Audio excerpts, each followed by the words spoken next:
قد أفلح المؤمنون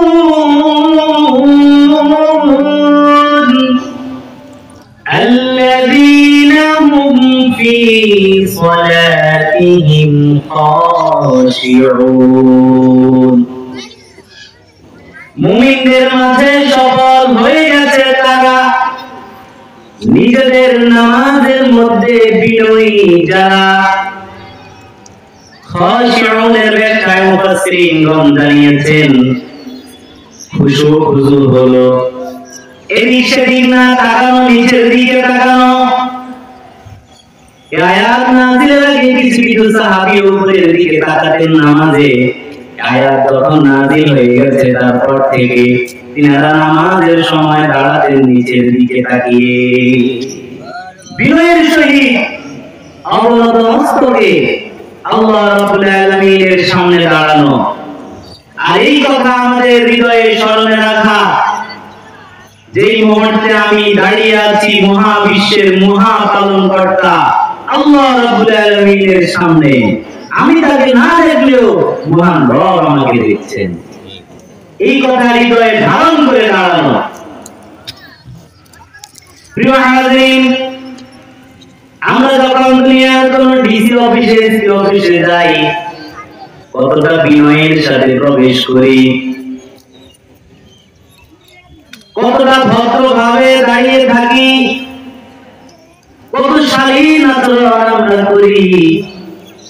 কিন্তু মহাবিশ্বের মহান পালনকর্তা রব্বুল আলামিনের দরবারে নামাজের উদ্দেশ্যে যখন আমরা যাই, আমরা যাই তো তাড়াহুড়া করে, এরপরে নামাজে দাঁড়িয়ে ডানে বামে এদিক সেদিক তাকাতাকি করি।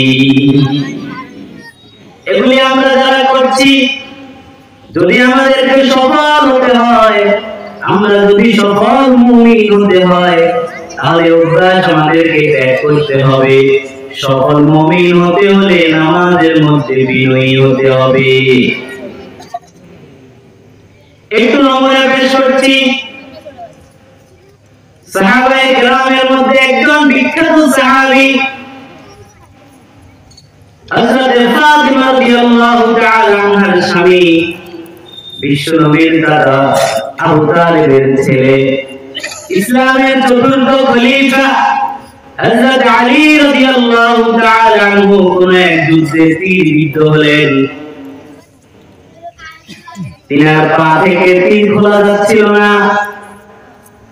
রাসূলুল্লাহ সাল্লাল্লাহু আলাইহি ওয়াসাল্লাম সাহাবাদেরকে বললেন, ও আমার সাহাবারা, তোমরা আমার আলীকে কষ্ট দিও না। আলী যখন নামাজে দাঁড়িয়ে যাবে তখন তোমরা তীর খুলে ফেলো। ঠিকই যখন হযরত আলী রাদিয়াল্লাহু তাআলা আনহু নামাজের মধ্যে দাঁড়িয়ে গেলেন, তার পা থেকে তীর খোলা হলো, তিনি টেরও পেলেন না। সুবহানাল্লাহ। এটা যে কেমন নামাজ, এটি বোঝার জন্য একটি হাদিস পেশ করছি, সহিহ বুখারীতে এসেছে। রাসূলুল্লাহ সাল্লাল্লাহু আলাইহি ওয়াসাল্লাম আমাদেরকে জানান, ইযা কানা আহাদুকুম ফিস সালাহ ফাইন্নাহু ইউনাজি রাব্বাহু।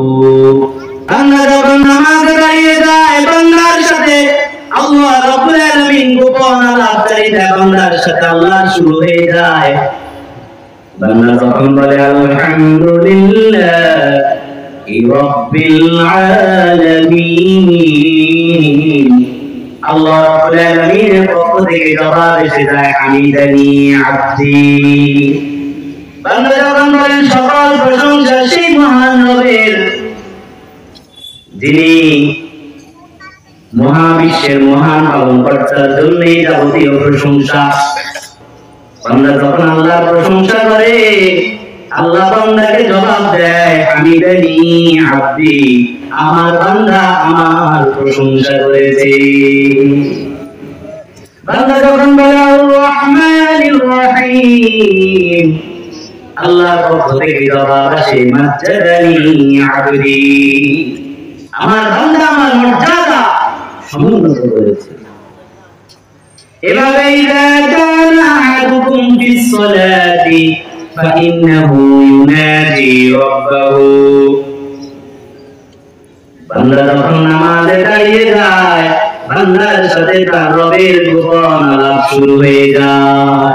আল্লাহ রাব্বুল আলামিন এমন ভাবে বিনয়ী হয়ে খুশুখুশুর সাথে সালাত আদায় করার তৌফিক আমাদেরকে দান করুন। চিল্লাইয়া বলেন আমিন। ইমানদারদের মাঝে যারা সফল হয়ে গেছে তাদের দ্বিতীয় গুণ হলো ওয়াল্লাযীনা হুম আনিল লাগওয়ি মুরিদুন।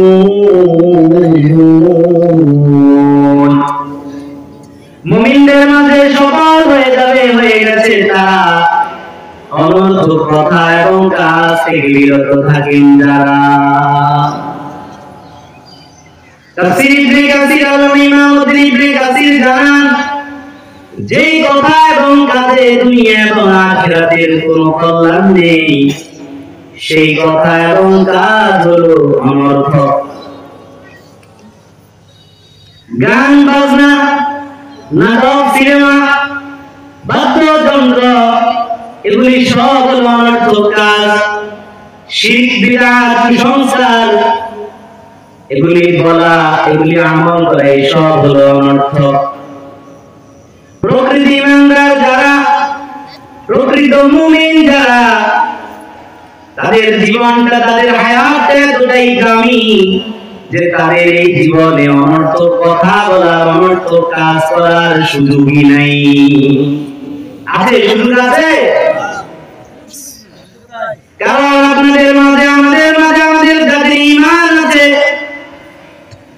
এই ঈমানটা নিয়ে যদি আমি একবারের জন্য বলি সুবহানাল্লাহ, সাথে সাথে জান্নাতে আমার জন্য একটি গাছ তৈরি করবেন কে? যদি বলি আলহামদুলিল্লাহ, বিদায়ের পাল্লাটা ভারী করে দিবেন কে? আল্লাহ। যদি বলি লা ইলাহা ইল্লাল্লাহ, যদি বলি আল্লাহু আকবার, এইভাবে যত মুখ দিয়ে জিকির আজকার কোরআনুল কারীমের তিলাওয়াত করব, জান্নাতের মধ্যে আমাদের মর্যাদা